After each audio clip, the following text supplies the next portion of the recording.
Olá, amigos autoespectadores, sejam bem-vindos de volta ao Papo de Garagem. Você está pensando em comprar, vender, alugar ou até assinar um carro? Ainda na dúvida entre o modelo a combustão, híbrido ou 100% elétrico? Então fica aqui, o programa de hoje está imperdível. Para começar, a nossa tradicional mesa redonda faz aquele verdadeiro raio-x sobre o momento atual da indústria, analisando seus 20 principais indicadores. É um bom momento para fazer negócio? Quais os modelos preferidos do público entre 0 km, eletrificados, novos e usados? Aguardem que já vão saber. E na sequência, teremos uma incrível entrevista com o diretor executivo de pesquisa e desenvolvimento da Schaeffler para a América Latina, Cláudio Castro. Quais os benefícios para o consumidor com a nova estratégia chamada Soluções de Ciclo de Vida? Veículos movidos a hidrogênio e células de combustível já estão mais próximos da realidade brasileira? Quais as próximas novidades sobre a redução de emissões no ambiente de mobilidade? Aguardem que a pauta desse bate-papo está boa demais. Bacelar, hoje vai ter cupom de desconto? Cupons não, hoje temos ingressos gratuitos. São os últimos 10 ingressos gratuitos para o 14º Congresso Internacional Fenalto, que acontece nos dias 19, 20 e 21 desse mês em São Paulo. Durante o programa, eu explico como garantir os seus. Mas atenção, são as últimas unidades. Estão prontos? Então solta a vinheta que o programa vai começar. E aproveita esses 30 segundinhos da vinheta para confirmar a inscrição aqui no canal e deixar aquele like. Assim o YouTube entende que o Papo de Garagem entrega conteúdo de qualidade e leva o programa para ainda mais pessoas.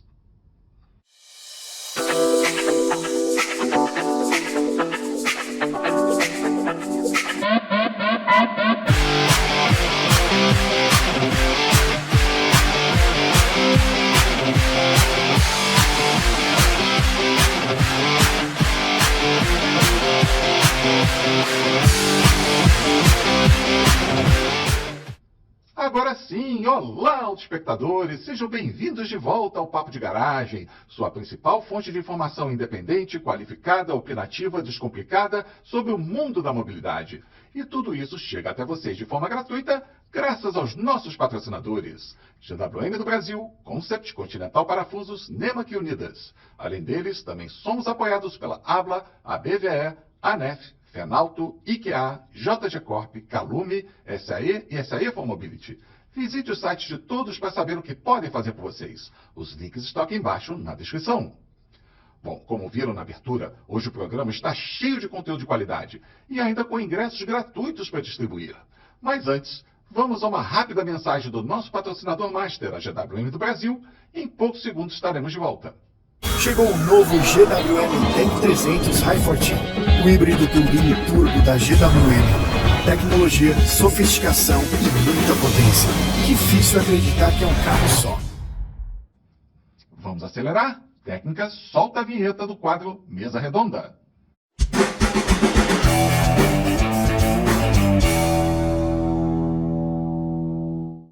Então vamos lá, juntem-se a mim para saudar os participantes da nossa mesa redonda. Vocês hoje vão ver que nós temos duas figuras ilustres hoje aqui, substituições de agendas, problemas de última hora que a gente sabe que acontece com todos, mas vocês já conhecem bastante o Milad Calume, que está aqui, um dos principais consultores de mobilidade da atualidade. A gente está aqui, tem aqui o Eugênio Fabre, que está nos dando a honra de substituir o Nilson Salles da Fenalto, o Paulo Miguel, que vocês também conhecem bastante, vice-presidente da ABLA, e a gente tem o Alexandre Polese, que também está nos dando a honra de substituir o Ricardo Bastos pela ABVE. Amigos, muito bom reunir esse timaço mais uma vez. Pessoal, uma boa tarde a todos. Sempre um prazer enorme estar com todos vocês aqui, com os nossos autoespectadores e podendo contribuir um pouquinho com o desenvolvimento da nossa indústria, trocando um pouco de informações. Obrigado de novo, Bacelar. Bem-vindos a todos aqui, Paulo, Polese e Milad. Rumo ao final do ano, vamos olhar esses números bem de perto, a expectativa, como é que a gente está se preparando já para a rota 2026. Boa tarde, de novo aqui, mais um mês aí para a gente trazer as novidades, os números do setor para todos os nossos autoespectadores aí, né? Já vendo aí as projeções de final de ano, né? Que estão chegando rapidamente. Boa tarde, pessoal. Boa tarde, Bacelar.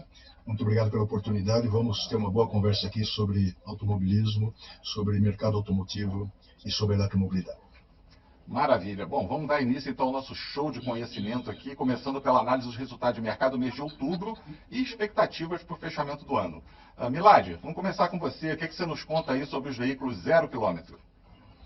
Ô, Bacelar, outubro foi um mês interessante, quase 247 mil veículos, para ser mais preciso. Um crescimento nos emplacamentos dos veículos novos, né? 7,1% acima de setembro, mas uma queda, né? A gente está verificando isso ao longo dos últimos meses, né? Em relação a 2024, 1,3%.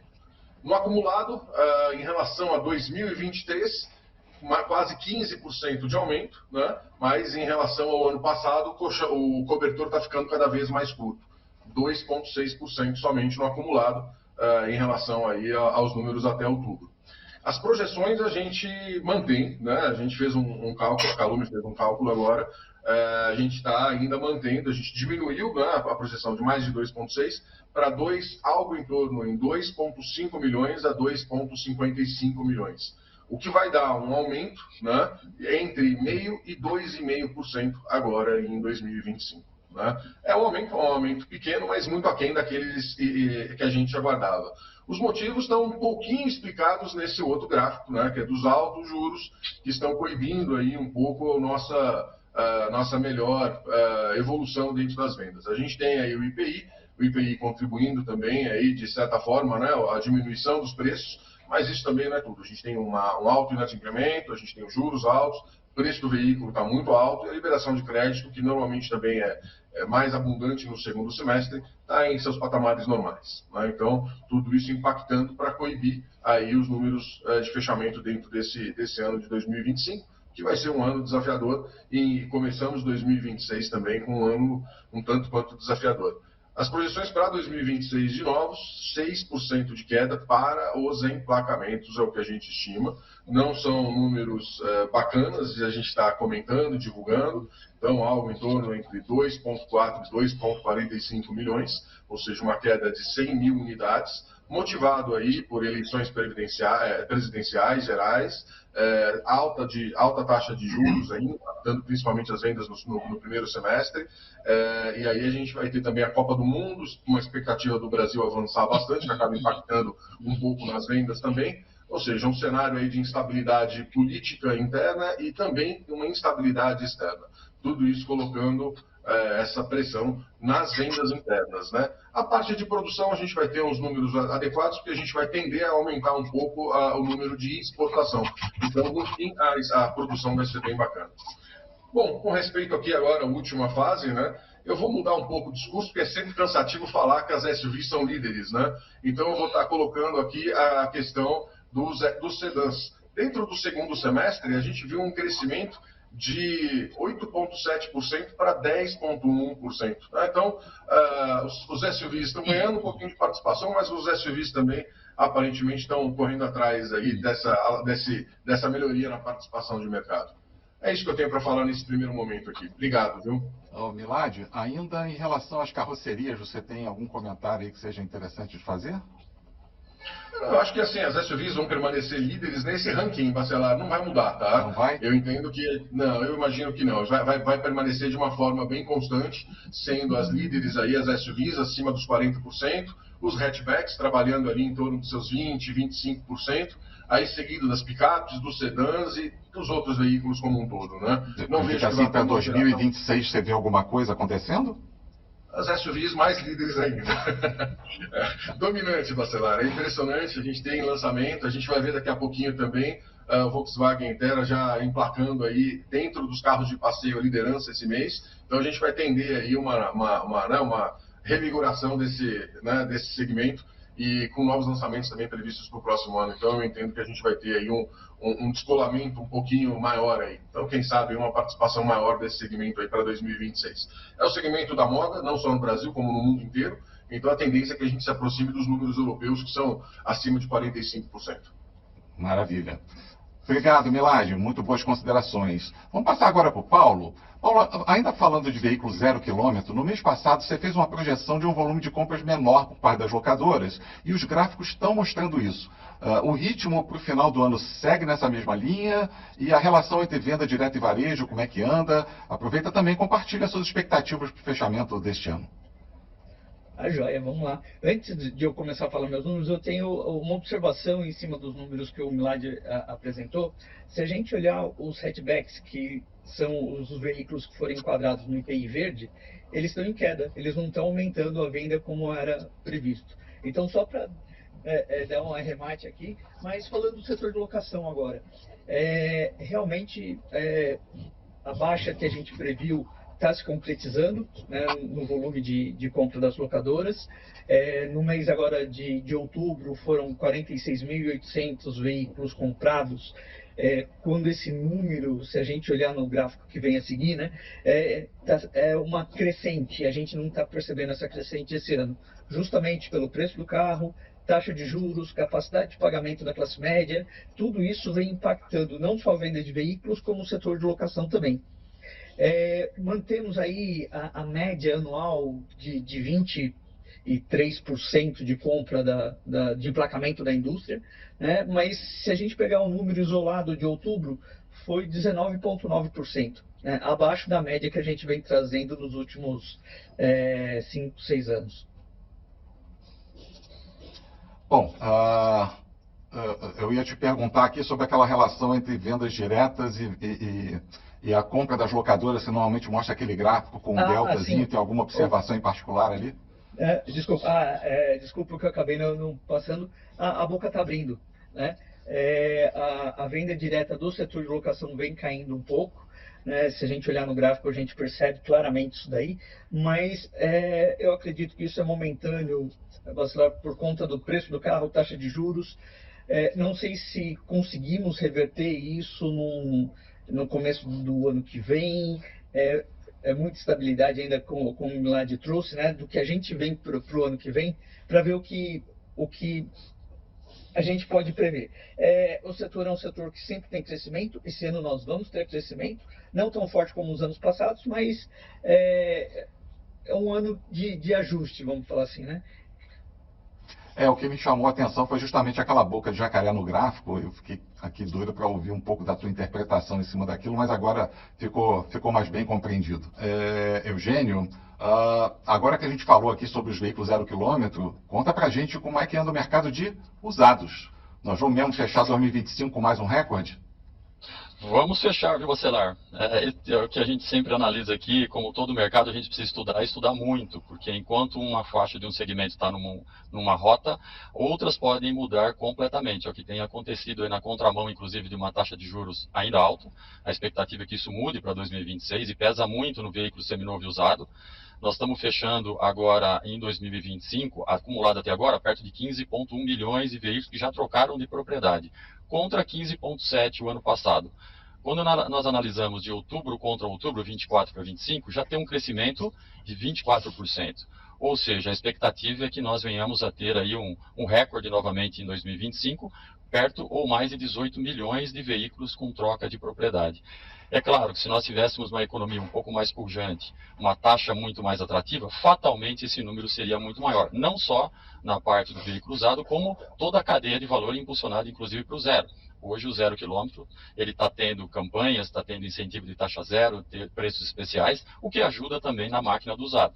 Que a gente sempre fala aqui, a gente não tem uma fábrica de usados. O usado ele vem no dominó, na cadeia de valor, pela venda, inclusive, dos próprios veículos novos e as novidades que sempre estão surgindo no mercado. Agora, naquela visão por faixas de idade, você destaca alguma questão ali particular? Bacelar, você vê, há 2 meses atrás, tomamos um susto quando as faixas dos mais velhos, digamos, os jovens de 4 a 8 e depois de 8 a 12, deram um salto muito significativo em agosto. Em julho, esse salto tinha sido da faixa dos 0 a 3 anos, que são os seminovos. Voltou agora a ter o seminovo nessa categoria, puxando a toda a cadeia de valor em termos de revenda, batendo quase 8%, contra 3,9% e 3,4% das faixas seguintes, de 4 a 8 e de 8 a 12. Então, nós podemos dizer que a atratividade hoje voltou a ser também para um veículo bem mais jovem, mais o seminovo, propriamente dito, até 3 anos de idade. Muito bom. Agora não vamos nem deixar esfriar, porque a nossa audiência aqui sempre fica esperando ansiosa as informações sobre os eletrificados, né, que estão mandando no mercado nos últimos tempos. Então, Polese, agora é a sua vez de compartilhar com a nossa audiência aqui o cenário desses veículos eletrificados 0 km ainda.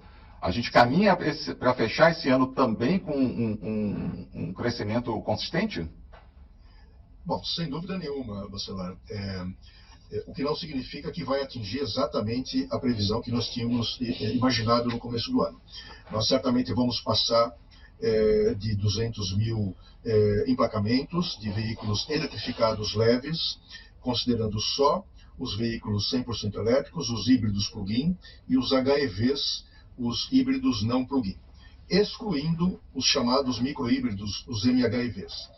Então, se nós considerarmos nessa conta apenas os eletrificados sem os MHEVs, certamente deve passar de 200 mil unidades emplacadas. Vai ser um valor bastante expressivo, vai ser um novo recorde anual, mas talvez não chegue à expectativa que nós tínhamos imaginado no segundo semestre, de em torno de 220 mil emplacamentos. Provavelmente vai ficar em torno de 210, 215, talvez um pouquinho mais de 215 mil emplacamentos. Depende muito aí do comportamento desse final de ano, novembro e dezembro. Mas, de qualquer forma, se chegarmos a esse valor, chegaremos a algo em torno de 15% a 20% acima do ano passado, que já tinha sido um ano bastante expressivo, já tinha sido um ano de recorde também no emplacamento de veículos eletrificados. O detalhe importante é que de janeiro a outubro, nós tivemos aí 169 mil emplacamentos de veículos eletrificados. Desses 169 mil, 81% são veículos plug-in, ou seja, veículos elétricos de recarga externa. Isso significa uma consolidação do mercado de veículos plug-in entre os eletrificados no Brasil. É importante destacar que em outubro desse ano, ele chegou a 81,6% de todos os veículos leves eletrificados emplacados no Brasil. Ou seja, de 169 mil, 138 mil foram veículos plug-in. É importante destacar o seguinte, esses 81% significam 10 pontos percentuais a mais do que o verificado em outubro do ano passado. É um número bastante expressivo que mostra a consolidação do mercado de veículos plug-in. Em outras palavras, o consumidor brasileiro de veículos eletrificados, esse mercado começou em muito boa medida por meio dos veículos HEV, os veículos híbridos não plug-in, isso em 2009, 2019, 2020, etc. Hoje, claramente, esse mercado se aproximou do característico mercado europeu, muito mais voltado para os veículos de recarga externa do que propriamente para os eletrificados sem recarga externa. Esse é um dado importante que consolida esse mercado e consolida uma preferência do consumidor brasileiro quando ele pensa em veículo eletrificado. Ele pensa realmente em veículo que pode ser recarregado. Maravilha. E ainda falando de eletrificados agora, Eugênio, e os usados, hein? Como é que anda esse mercado que não para de crescer? Bacelar, o crescimento tem se mantido nos últimos 4 meses na casa de 8% ao mês, e não foi diferente de setembro para outubro.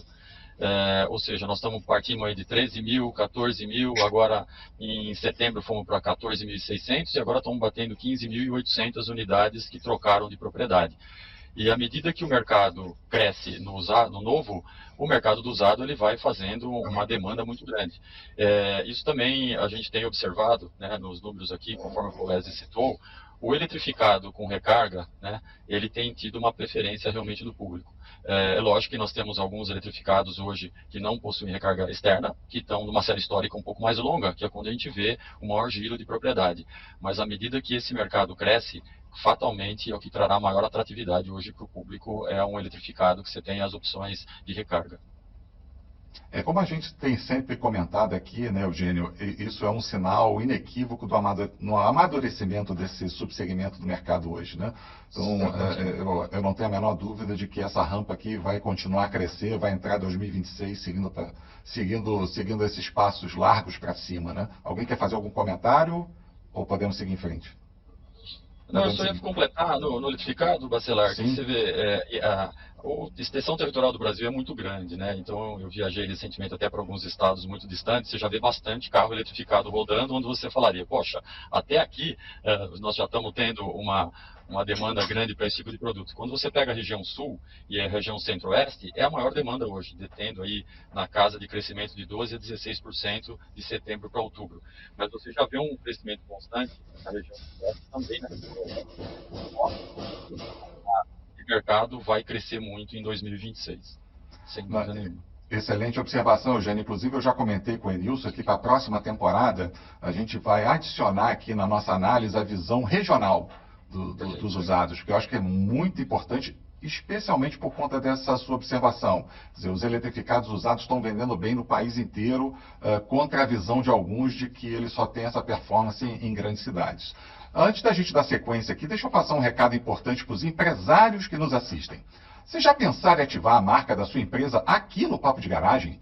Anunciar no programa em Full HD, com alcance nacional, investimento muito mais acessível que o da TV aberta ou de qualquer evento da indústria? Dá só uma olhada nesse exemplo. Todos os dias, milhares de pessoas procuram pelo seu produto. Mas as alternativas são tantas que fica sempre difícil encontrar. Agora imagina, um local onde seu produto ganha destaque para mais de 30 mil pessoas de uma vez só.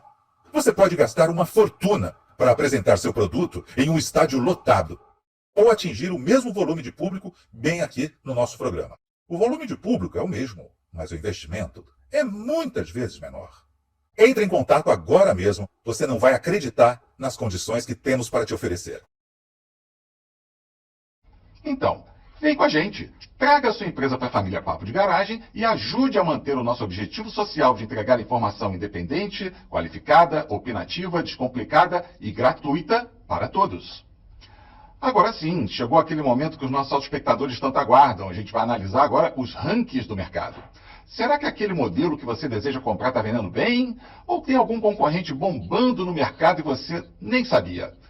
Milad, como é que anda a lista dos mais queridos entre os veículos novos a combustão?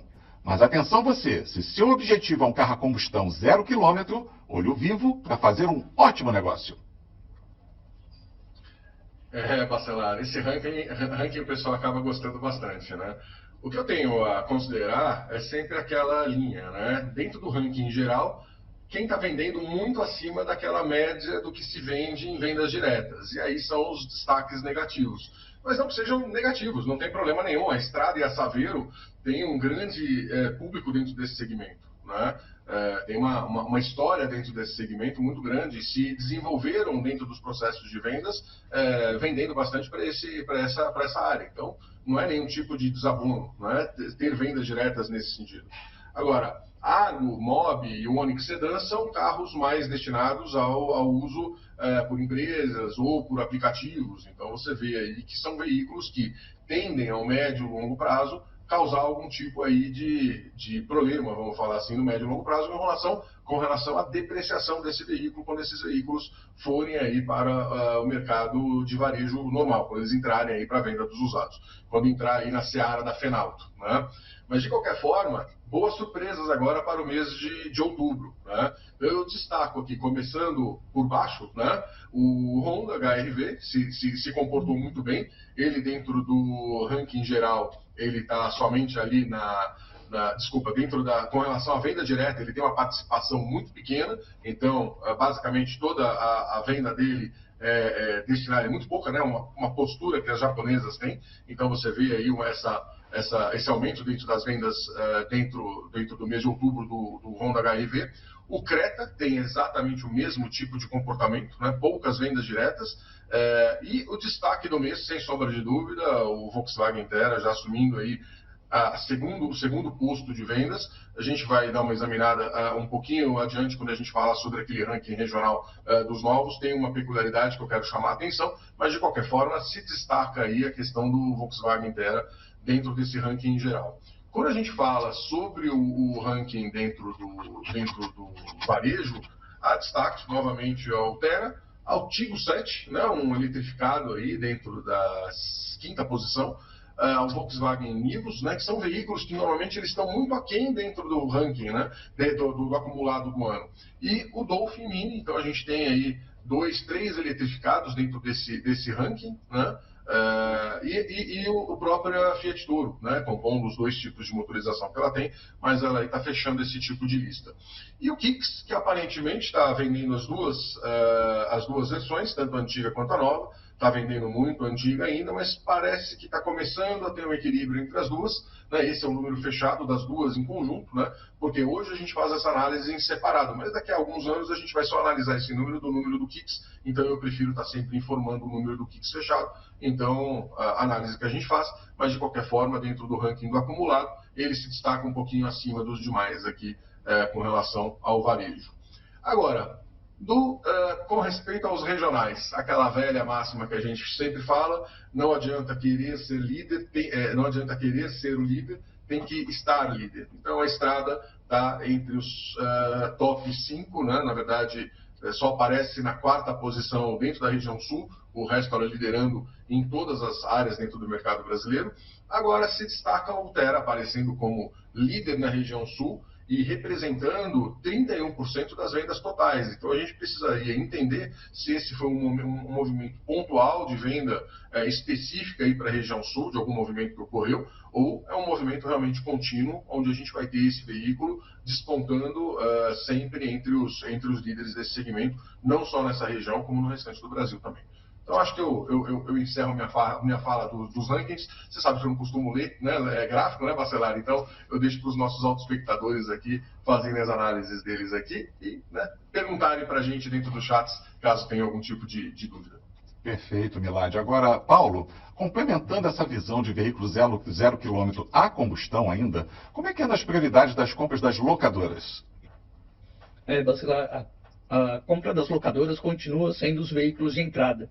Se a gente pegar aqui as 5 primeiras posições aqui, a gente está com Argo, Polo, HB20, o Onix e o Mobilite. Então a gente vê que os 5 primeiros são os carros de entrada, seguido da Estrada, que não poderia faltar, né? Ela como sempre aí se destacando, mas o que chama atenção aqui é a entrada do Tera já, nas compras diretas aqui das locadoras. Ele já ocupando aqui a 8ª posição das compras das locadoras. E esse mês com 2 destaques aqui para o sedã do Onix Plus, o HB20S, que também são carros que cada vez menos aparecem no dia a dia, né? Os sedãs que estão caindo cada dia mais. Paulo, é importante a gente sempre frisar a importância da gente incluir na análise esse perfil de compra das locadoras pelo volume, né? Porque as locadoras nada mais fazem do que refletir a demanda que elas recebem do seu público, que não é pequeno. Então, se o ranking da compra das locadoras ela tem uma presença muito grande, ali o top 5, né, das compras são de carros de entrada, isso é uma sinalização inequívoca do perfil de demanda do mercado. Agora, a gente vai falar um pouco dos usados a combustão, né? Eugênio, entra mês, sai mês, pouca coisa costuma mudar nesse ranking, mas aquele teu olhar especializado sempre traz uma dica importante para os nossos autoespectadores, né? O que você destaca dessa vez entre os veículos de passeio e comerciais leves? Bacelar, como você citou, o mercado não mudou muito. Você pega os veículos de entrada, nós estamos falando de Gol, Onix, HB20, Uno, Palio, são os veículos que mantêm a liderança. Nós temos aqui já há alguns meses no top 10 os mesmos veículos no ranking de liderança que representam esses top 10, quase 40% de todos os veículos que trocaram de propriedade. Então não tem muita novidade. Claro, você sempre vai ter, até pelo volume que nós temos hoje no mercado nacional, o Gol, o Onix, o HB20 estando aí nos primeiros itens do ranking. Quando se trata dos veículos leves, a gente tem uma comparação e tem que fazer uma correlação com a venda do veículo novo e também com as safras que nós temos hoje no Brasil, né? Então nós temos esse ano uma super safra correndo, o que demanda muito de veículo leve, como nós já citamos, acho que se não me engano aqui em agosto ou setembro. Então, ele vai estar liderando, né? O veículo leve, fácil, rápido, giro, assadeiro, e aí vem os veículos comerciais médios. Você tem a Hilux S10 e a Ranger também dentro dos top 10. Então, o mercado não mudou muito esse ranking nos últimos 2, 3 meses. O que vem se mantendo, o que muda um pouco é a pequena distribuição entre eles, mas em termos da posição que ocupavam, também não se alterou. Perfeito. Bom, esgotadas as análises dos veículos a combustão, sejam 0 km usados, agora vamos nos dedicar aos eletrificados, começando pelos novos. Acho que nós temos que considerar, viu, Bacelar, que esse mercado de eletrificados, ele ainda, diferentemente dos outros mercados aqui que estão sendo representados, não está ainda amadurecido, ele está em processo de formação no Brasil, né? Ele ainda é muito fortemente liderado pelos veículos da BYD e da GWM, um pouco de Volvo, mas esse mercado está mudando muito rapidamente, muitos players estão entrando agora e a gente vai ter uma mudança muito significativa daqui a 1 ano, daqui a 2 anos. Nós vamos ter não só os carros sendo fabricados no Brasil, como já temos aqui os da BYD e da GW, mas vamos ter outras empresas que começarão a produzir, talvez ainda ao final desse ano, começo do ano que vem, novos veículos elétricos aqui no Brasil. E temos marcas importantes como GAC ou Moda Jayco, que estão entrando forte, estão acabando de entrar no mercado brasileiro.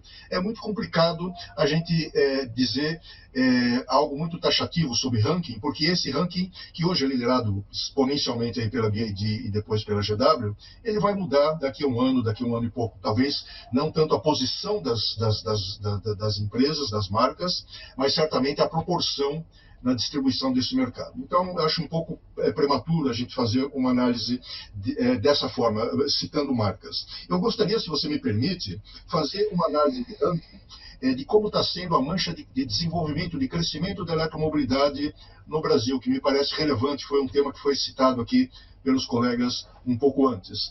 Veja bem, hoje a região sudeste, ela representa 45% das vendas de veículos eletrificados no Brasil. O sul representa 18%, o nordeste 16%, e o centro-oeste 16% também.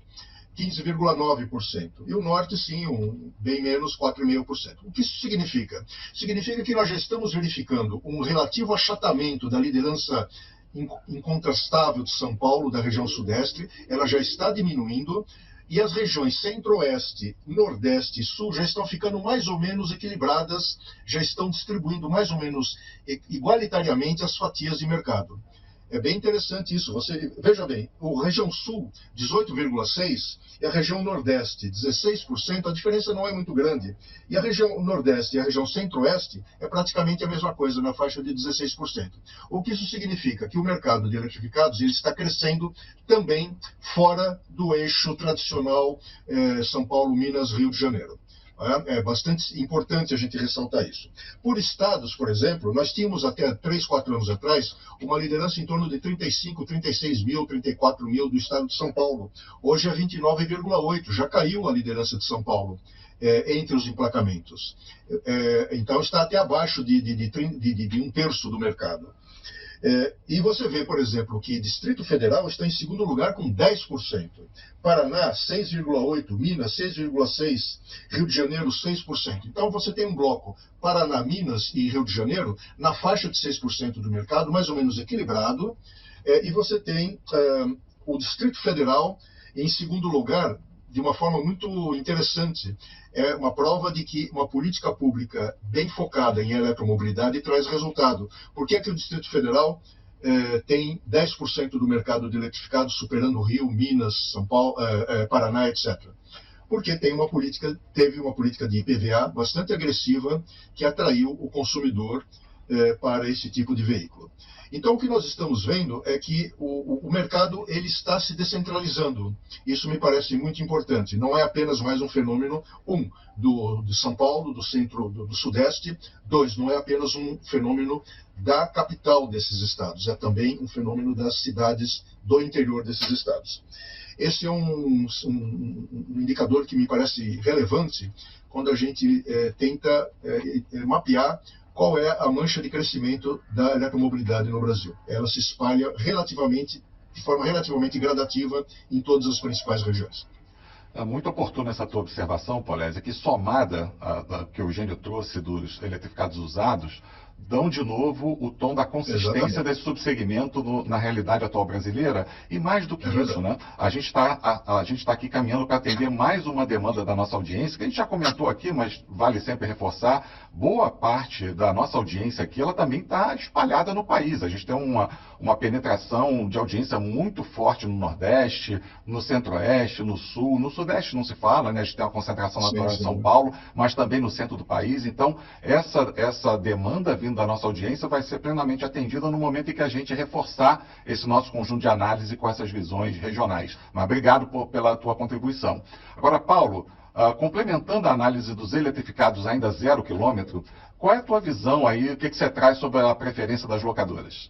Esse mês foram emplacados 1.837 veículos eletrificados nas locadoras. A gente vê que esse número vem crescendo mês a mês, né?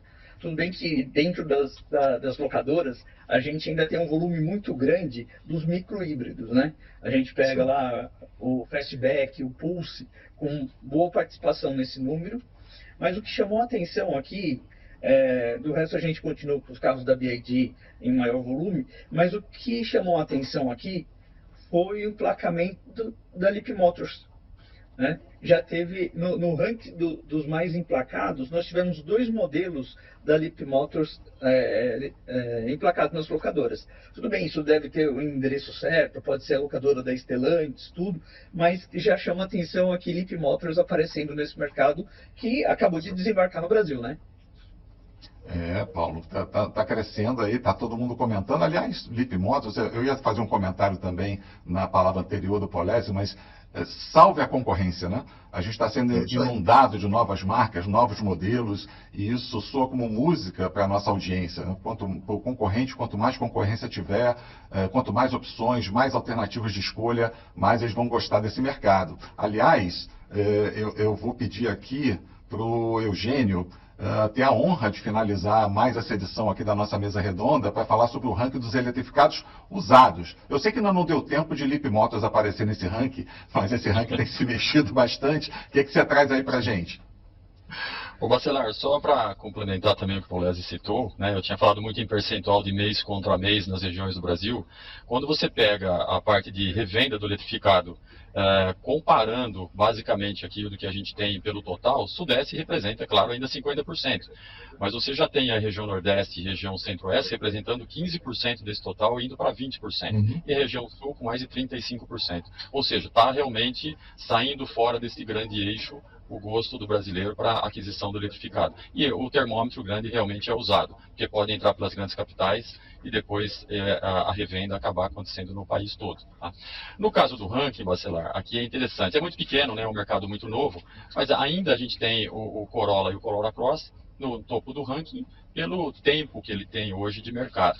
Mas você já vê aqui o BYD, o Dolphin e o Stang Plus mudando de posição e crescendo quantitativamente e se aproximando desse ranking aí da Toyota muito rapidamente. Então, nós já temos aqui, olhando mês contra mês, uma participação muito grande, e a participação de meses anteriores estavam 10 a 15% menor quando eu olho para o eletrificado, né, os de entrada, principalmente o Dolphin e o Song Plus, que hoje já cresceram muito. Então, eles cresceram, só essas duas marcas, 10 a 15% mês contra mês. O Aval tem se mantido na posição e também subiu uma posição aqui no ranking, e depois vem os eletrificados um pouco mais de menor giro dentro do mercado, dado que é um mercado ainda muito novo. Tá? Então, o que nós podemos concluir? O giro desse mercado, cada vez mais ele vai se acentuar, principalmente agora com os novos modelos impulsionados por preços e taxas mais atrativas no final do ano e novos modelos chegando em 2026. Isso vai fazer com que o eletrificado ganhe uma atração muito grande em todas as regiões, isso certamente. Fantástico, sem dúvida nenhuma, 2026 vai ser um ano de muitas emoções, principalmente nesse subsegmento de eletrificado e nos rankings não só do 0 km, mas também dos usados, sem dúvida nenhuma, né? Amigos, com isso a gente chega ao final de mais uma edição da nossa Super Mesa Redonda, então eu peço que a nossa audiência se junte a mim para agradecer mais um show de conteúdo que essas 4 feras proporcionaram para nós. Bacelar, muito obrigado. Se me permite só complementar uma coisa, para os clientes finais, para os nossos autoespectadores, não só a quantidade de marcas vai aumentar, não só a concorrência entre elas, mas novas tecnologias. A gente não pode esquecer que a recém-citada Leapmotor está trazendo uma tecnologia basicamente nova para o nosso mercado, já utilizado em muito pouco em outros modelos, mas com pouca penetração dentro do mercado. Então, acho que isso é muito válido para o mercado brasileiro, né? Essa competitividade sadia aqui para o cliente final, os nossos autoespectadores, queridos autoespectadores, que acabam ganhando. Por sinal, um grande abraço, sempre é um prazer estar aqui compartilhando um pouco de conhecimento, um pouco de dado, e um prazer enorme estar conhecendo pessoas, um prazer te conhecer, Polese, e Eugênio, sempre bom estar compartilhando com você também. Paulo e Bacelar, prazerzaço. Bom, Eugênio, a palavra é sua. Milad, Bacelar aqui, Polese, eu agradeço mais uma vez estar com vocês aqui. É um aprendizado participar dessa mesa redonda e principalmente levar informações riquíssimas para os nossos espectadores, porque é uma decisão que ela não é tão simples de se tomar, né? Você está comprando um patrimônio, você está comprando, olhando revendas, está olhando para o presente e também para o futuro.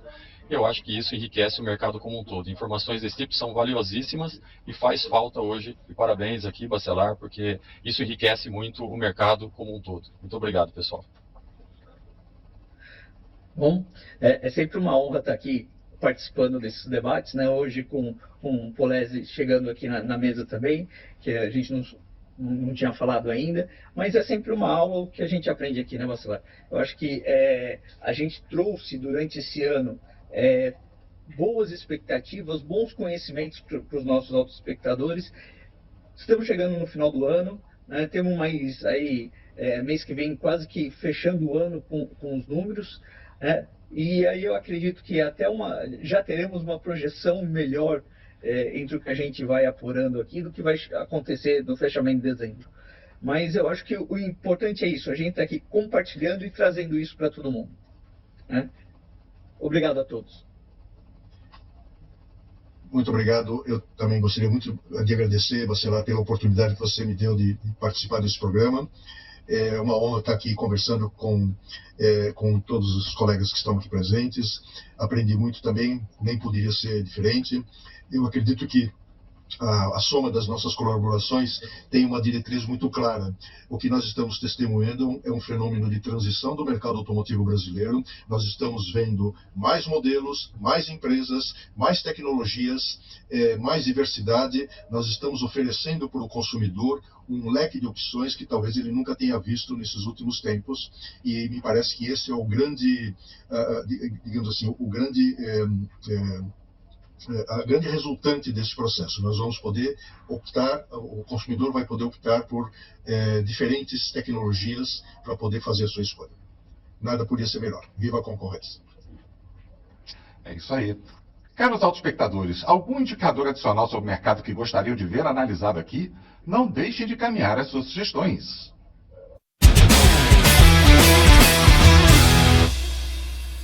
Lembram que na abertura havia mencionado sobre ingressos gratuitos? Pois bem, para garantir sua presença no 14º Congresso Internacional Fenalto, que ocorrerá nos dias 19, 20 e 21 deste mês em São Paulo, pause o programa agora, confirme se já estão inscritos e escrevam aqui embaixo nos comentários: quero o meu ingresso gratuito Fenalto. E depois volta para cá rapidinho. Mas corram, só os 10 primeiros inscritos levam. E falando em inscrição, aquele recadinho rápido. Se gostam do Papo de Garagem, dê uma rápida pausa agora no programa, confirme sua inscrição, dê o seu like e voltem para darmos sequência juntos. Assim o YouTube entende que o nosso conteúdo é relevante e compartilhe o Papo de Garagem para mais apaixonados por mobilidade. Podemos contar com vocês? Muito obrigado de coração. Bom, seguindo em frente, chegou o momento do nosso quadro entrevista. Mas antes, é importante lembrar que só é possível entregar para vocês o conteúdo deste programa de forma gratuita graças aos nossos patrocinadores. GWM do Brasil, Concept, Continental Parafusos, Nemak e Unidas. Além deles, também somos apoiados pela ABLA, ABVE, ANEF, Fenalto, IKEA, JG Corp, Calume, SAE e SAE For Mobility. Visite o site de todos para saber o que podem fazer por vocês. Os links estão aqui embaixo na descrição. Agora sim, técnica, solta a vinheta do nosso quadro entrevista.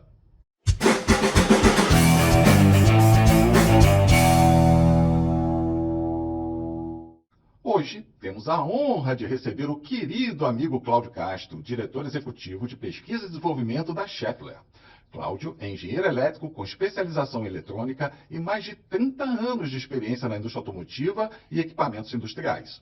Como diretor executivo de pesquisa e desenvolvimento da Schaeffler para a América Latina, lidera projetos de inovação, digitalização e desenvolvimento de produtos e, desde janeiro de 2025, preside o Conselho Executivo da SAE Brasil, com foco na mobilidade híbrida, matriz energética renovável e fortalecimento da engenharia nacional. Cláudio, é um prazer imenso te receber aqui no programa Papo de Garagem. Muito obrigado por aceitar o nosso convite e seja muito bem-vindo.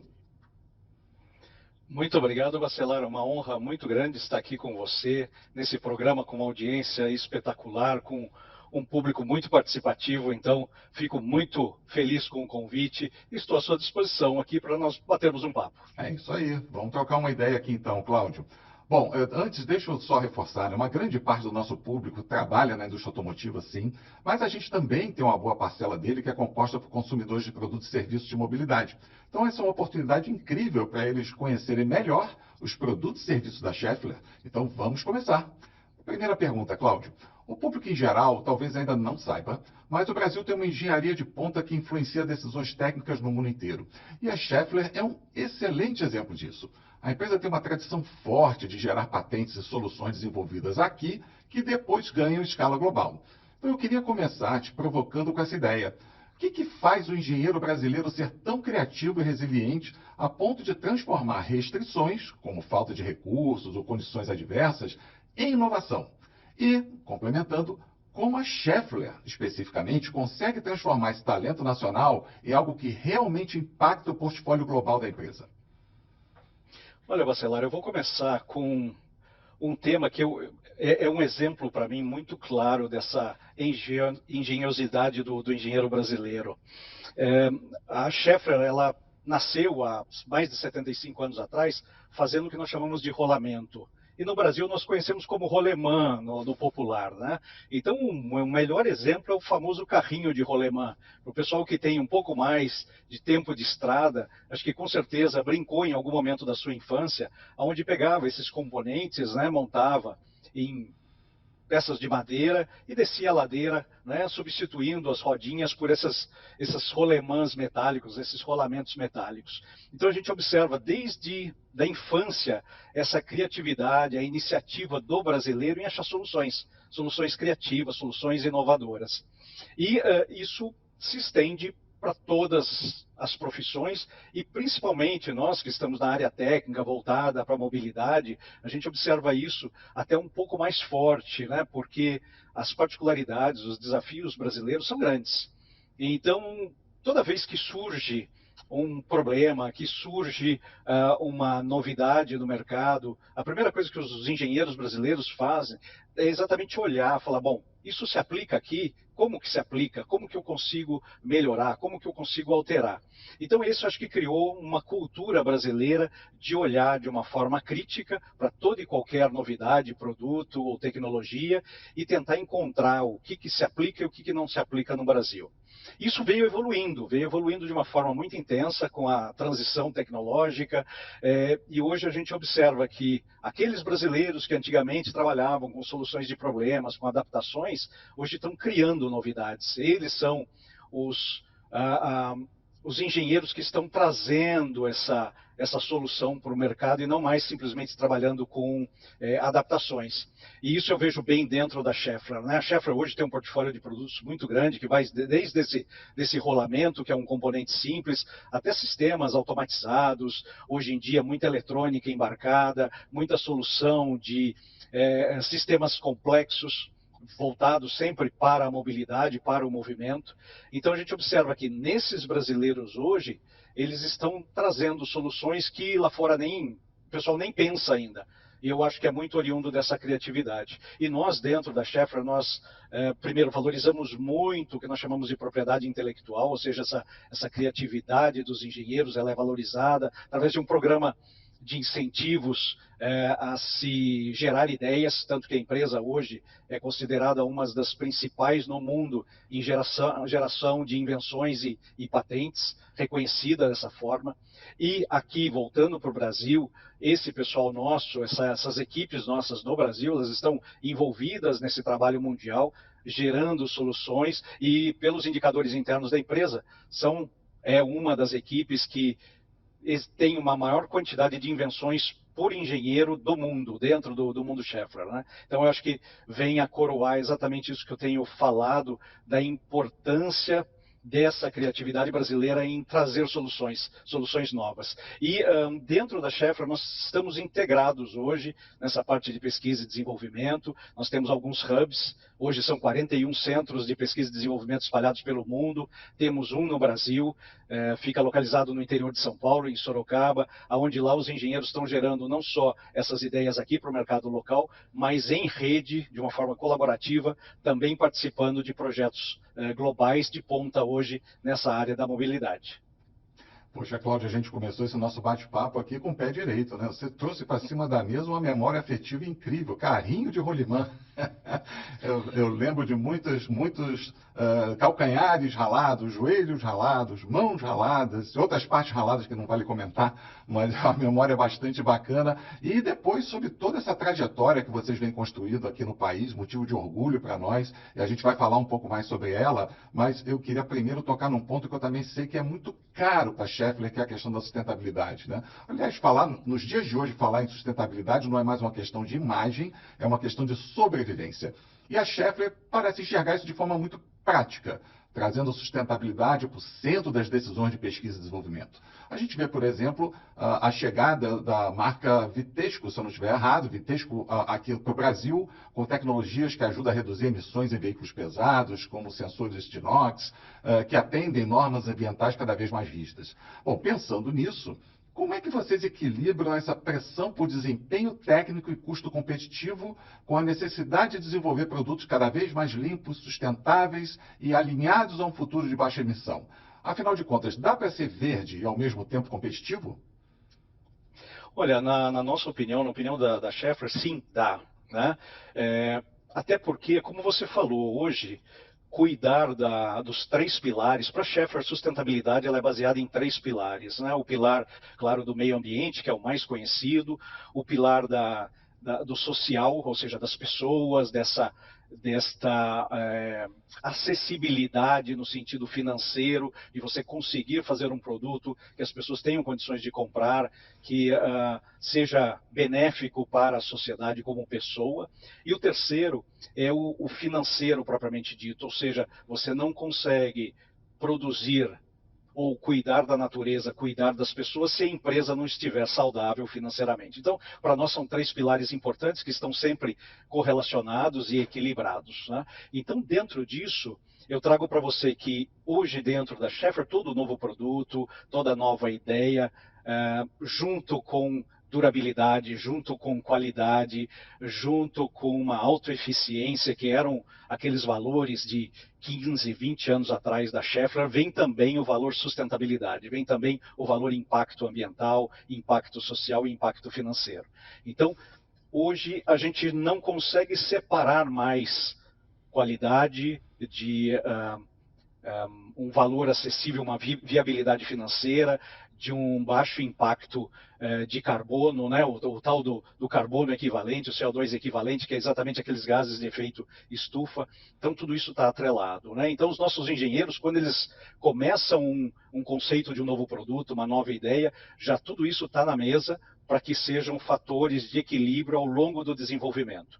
Isso a gente observou que toda vez que você pega um produto que já está estabelecido no mercado, claro que ele tem potencial de melhoria, você pode estar sempre fazendo otimizações, mas quando ele já nasce nesse conceito, parece que fica tudo muito mais fácil você chegar a um balanço, vamos dizer assim, de esses valores da sustentabilidade junto com uma competitividade forte de mercado. O que nós observamos hoje, e é um paradigma ainda no mercado, é que tem alguns fatores que acabam encarecendo esses produtos. Por exemplo, toda vez que eu preciso de uma matéria-prima, não vou citar nenhuma, mas que eu preciso de uma matéria-prima, e sabidamente essa matéria-prima gera hoje um impacto ambiental alto, e uma que equivalente com um menor impacto ambiental, ela ainda está saindo mais caro em função da escala. Nós não temos grandes escalas, a tecnologia ela está embrionária ainda para algumas matérias-primas. Né?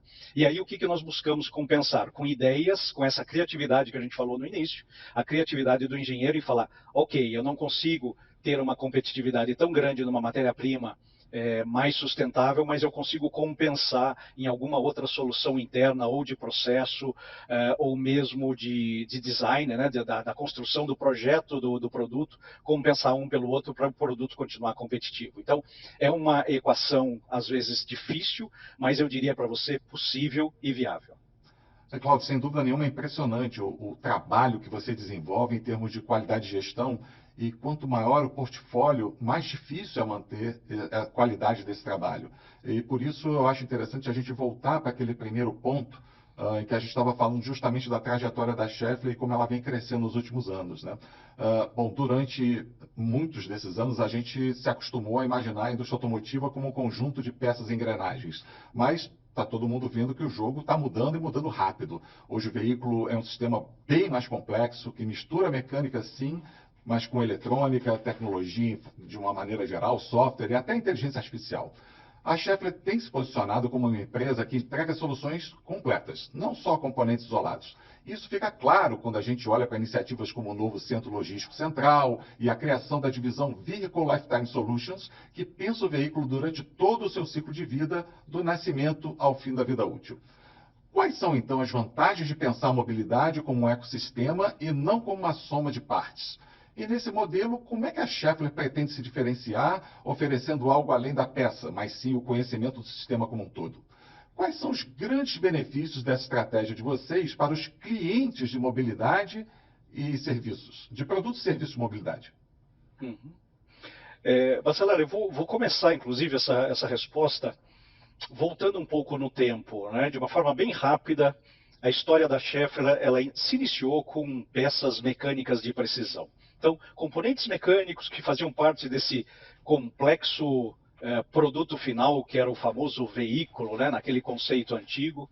E ela observou ao longo dos anos que se ela permanecesse só com um foco nesses componentes, ela não teria uma vida tão longa quanto se ela fosse se renovando. Então, a primeira vantagem é uma vantagem interna de renovação complementando o seu portfólio. Então, da rolimã que eu trouxe, ou seja, do rolamento, ela passou a fornecer subsistemas, depois dos subsistemas, sistemas completos mecânicos com as engrenagens, e ela observou que o advento da eletrônica embarcada iria mudar significativamente o mundo. Então ela começou a agregar produtos eletromecânicos e eletrônicos aos seus produtos puramente mecânicos, entregando uma solução um pouco mais completa. E agora, nesses anos mais recentes, a gente observou que software, inteligência artificial, aprendizado de máquina, todas essas tecnologias que trazem a inteligência aos produtos seriam importantes. Então, com isso veio a Vitesco, né? Nós fizemos agora a última grande fusão da empresa, foi exatamente a Vitesco, uma empresa conhecida por suas soluções de eletrônica embarcada, então unidades de controle, sensores, tudo isso para garantir uma automação do veículo, trouxe, e com isso nós estamos entregando agora, claro, se o cliente quiser um componente, ele sim, né, desenvolvemos e entregamos o componente, mas a gente observou que entregar o sistema seria melhor para os nossos clientes, ou seja, as montadoras, e também seria melhor para a Schaeffler. A Schaeffler, como ela entende muito do sistema e ela preza por esse conhecimento sistêmico de tudo que ela se envolve, desde o tempo do rolamento. A gente nunca se contentou em saber só como funcionavam os anéis internos, externos, os corpos rolantes, que a gente chama, e a lubrificação. Nós queríamos sempre saber, falar, bom, isso vai aonde? Vai ser feito o que com esse componente? E sempre tivemos esses especialistas em sistemas. Isso vale para hoje, né?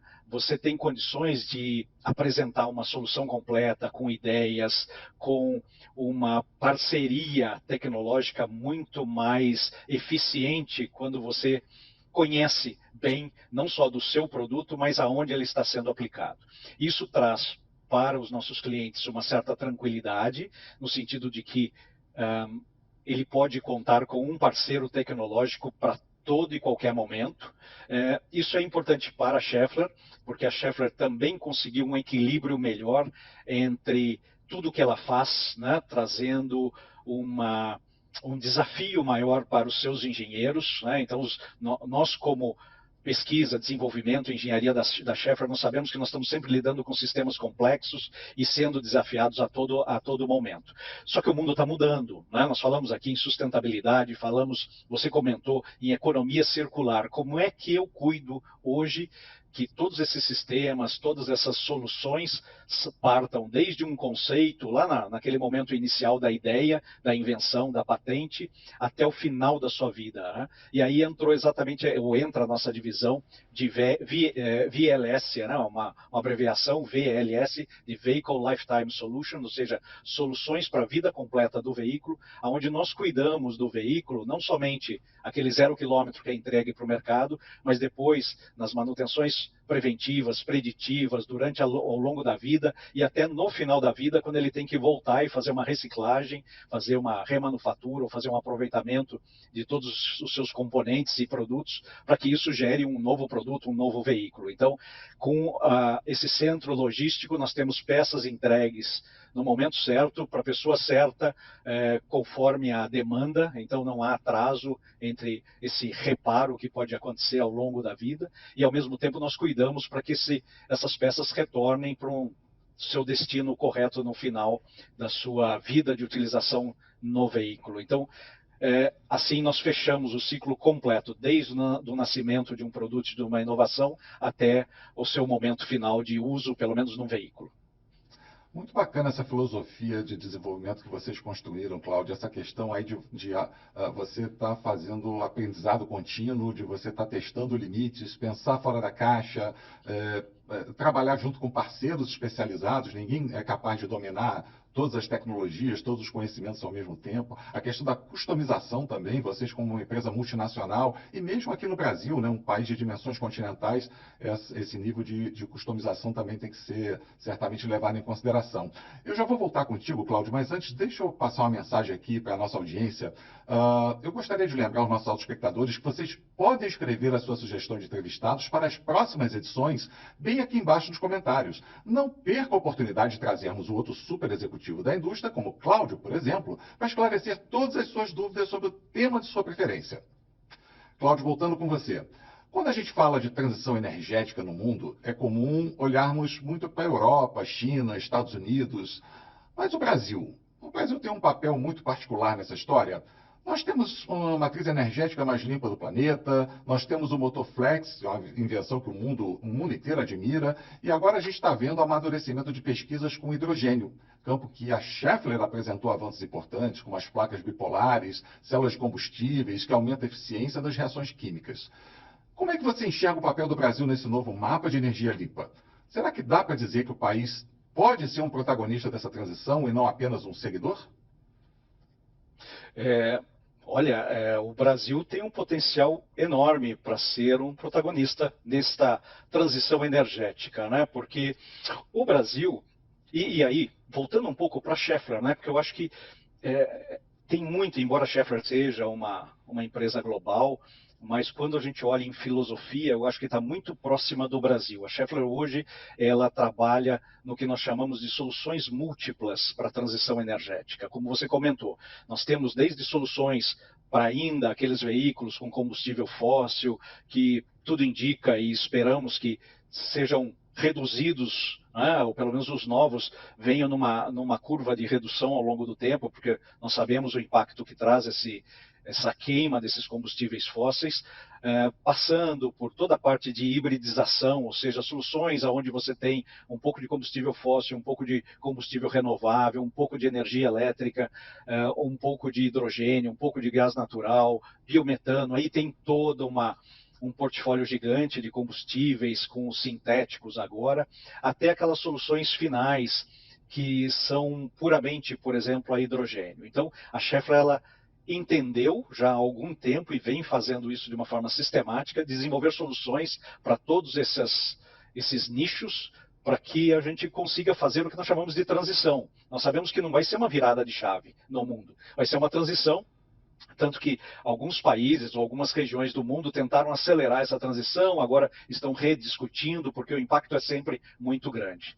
Então, a Schaeffler está preparada para todas essas soluções. E aí, quando a gente traz para o Brasil, ele começou há muito tempo atrás, por problemas internos aqui, a desenvolver o que a gente chamava de carro a álcool há 50 anos atrás, mais de 50 anos atrás. E o carro a álcool, na minha opinião, ele trouxe uma luz para o nosso mercado, e isso se manteve ao longo do tempo, depois com o motor flex, hoje com os veículos híbridos. Então eu entendo que o Brasil conseguiu criar uma solução que vale para muitos países do que nós chamamos de sul global, ou seja, do hemisfério sul do planeta, aonde você não tem algumas restrições como tem a parte do globo norte, né, do hemisfério norte do planeta.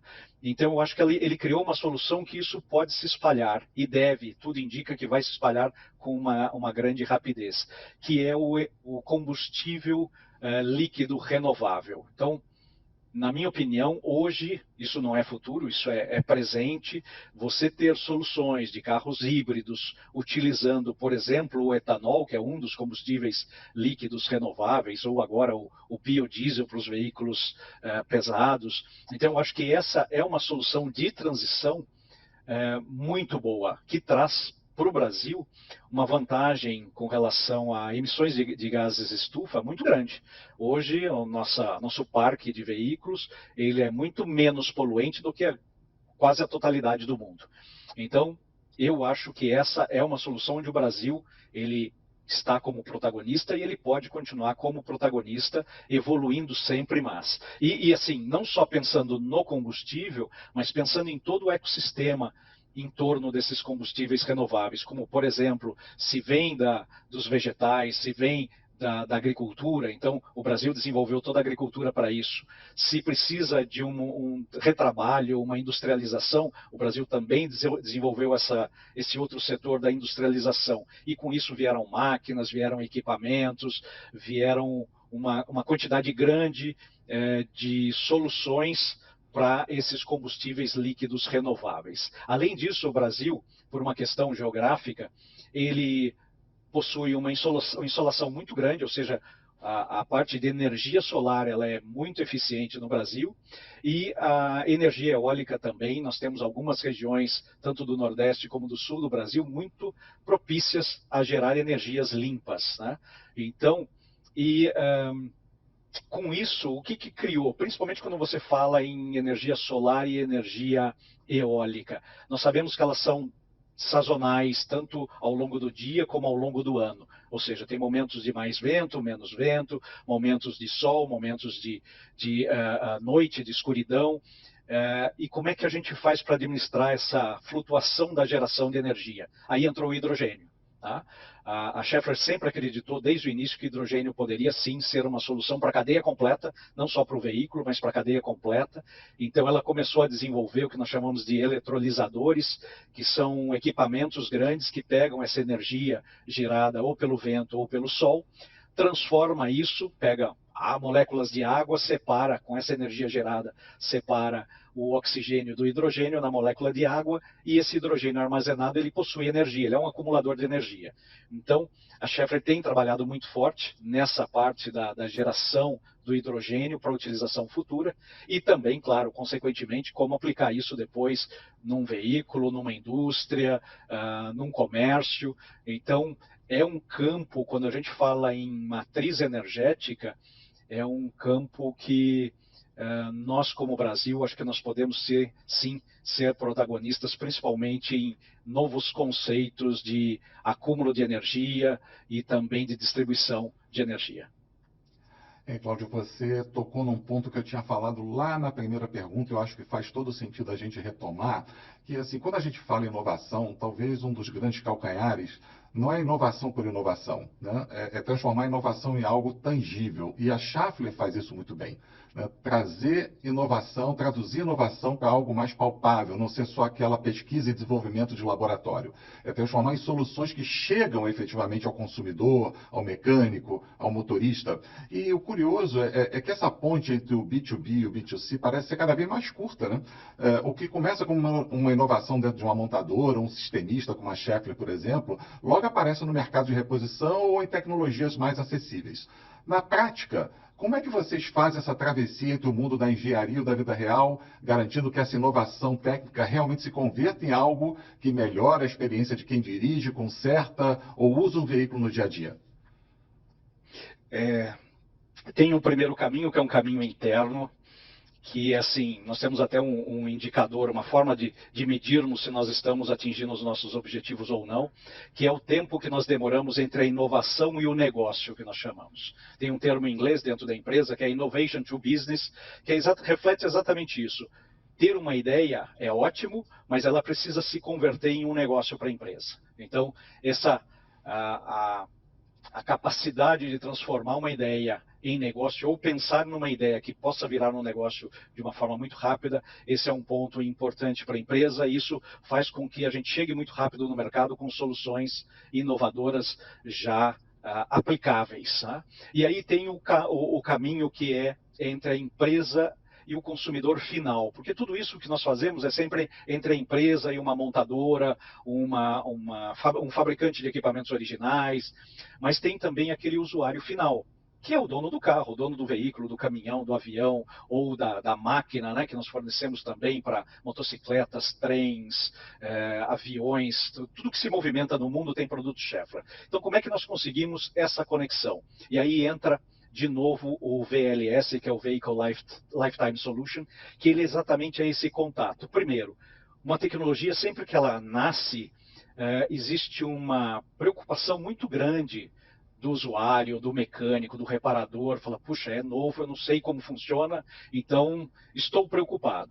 Então nós temos toda uma parte de treinamento, de transmissão de conhecimento para essas pessoas, tanto o técnico quanto o usuário final, para que não tenha esse tipo de tabu, né? Falando, não, se é novo é mais difícil, é complicado, se quebrar não vou ter peça, não vou ter manutenção. Dentro da Schaeffler isso não existe. Né? Nós estamos sempre muito próximos, muito conectados com o mercado.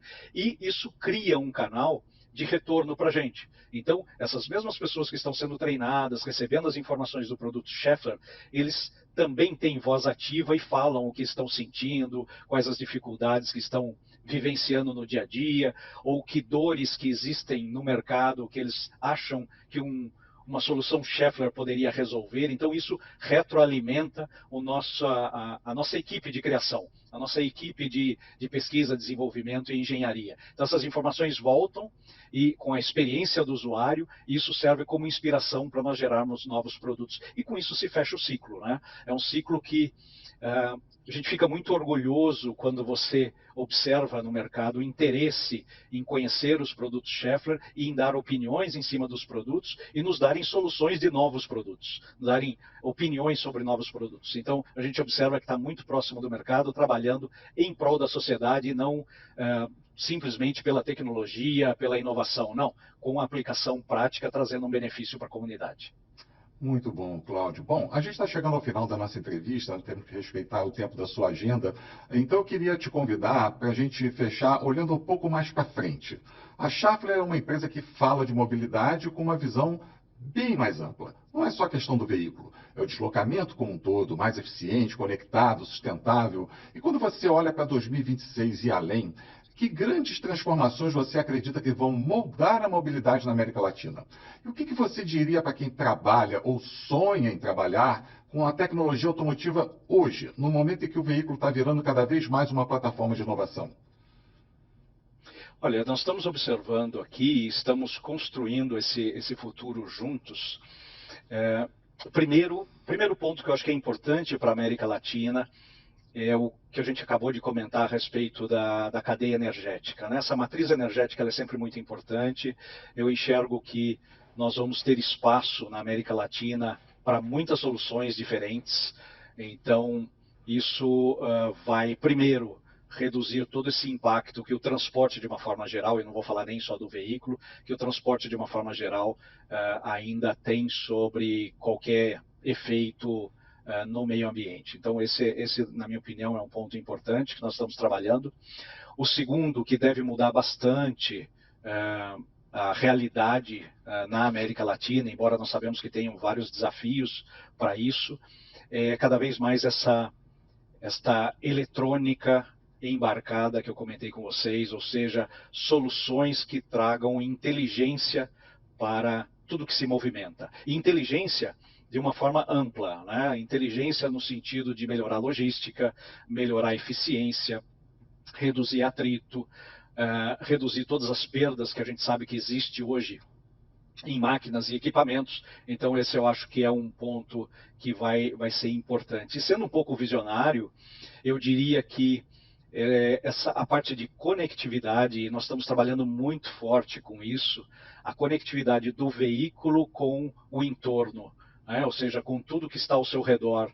Eu acho que isso vai aumentar cada vez mais, de uma forma até exponencial, trazendo uma série de benefícios que a troca de informações acaba propiciando, né? E tem algo que nós estamos trabalhando muito forte, que é o tal do veículo desenvolvido para software.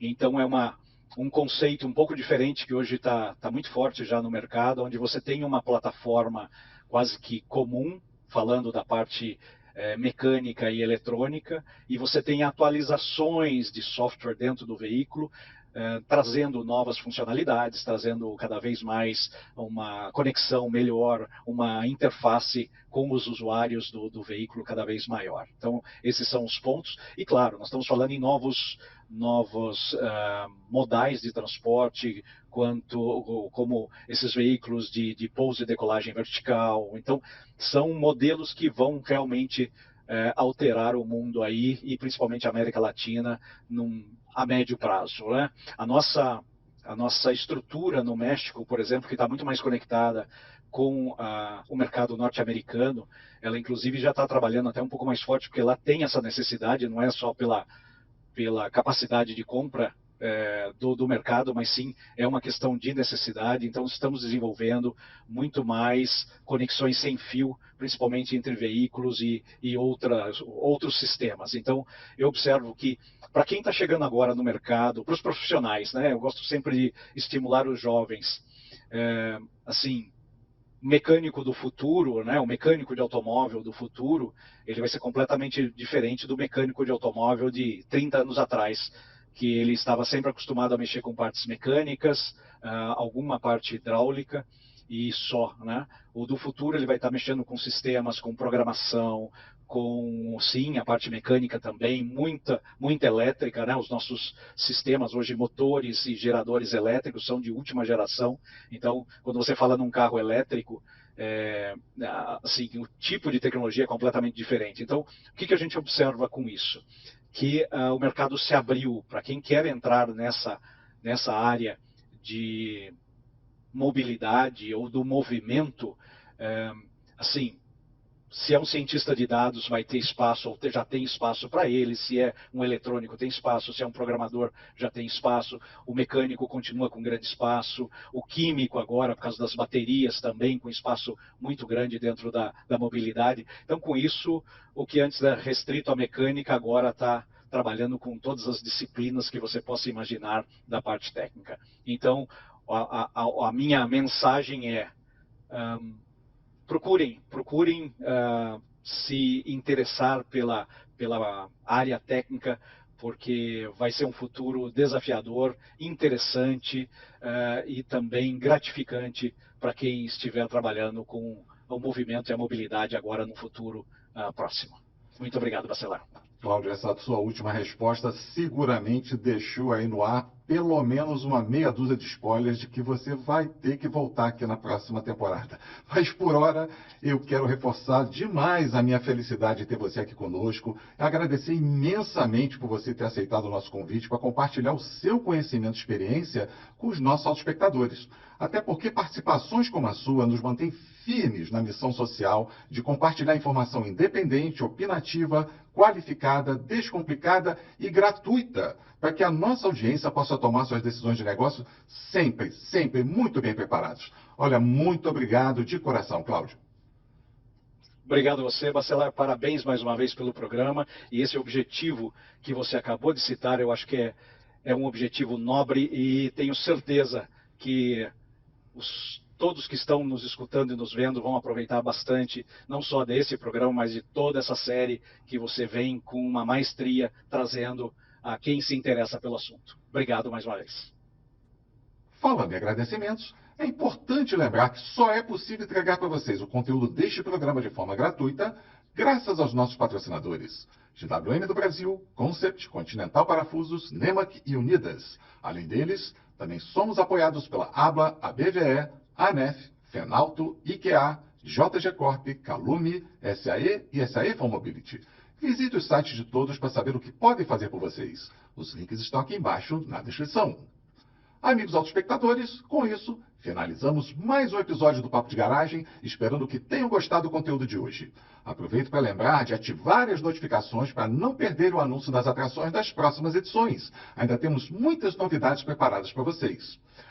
Também não esqueçam de dar o seu like, escreverem sugestões e críticas bem aqui embaixo. Elas são fundamentais para continuarmos aperfeiçoando o programa e entregarmos a qualidade de conteúdo que esperam de nós. Um abraço a todos e até o próximo episódio.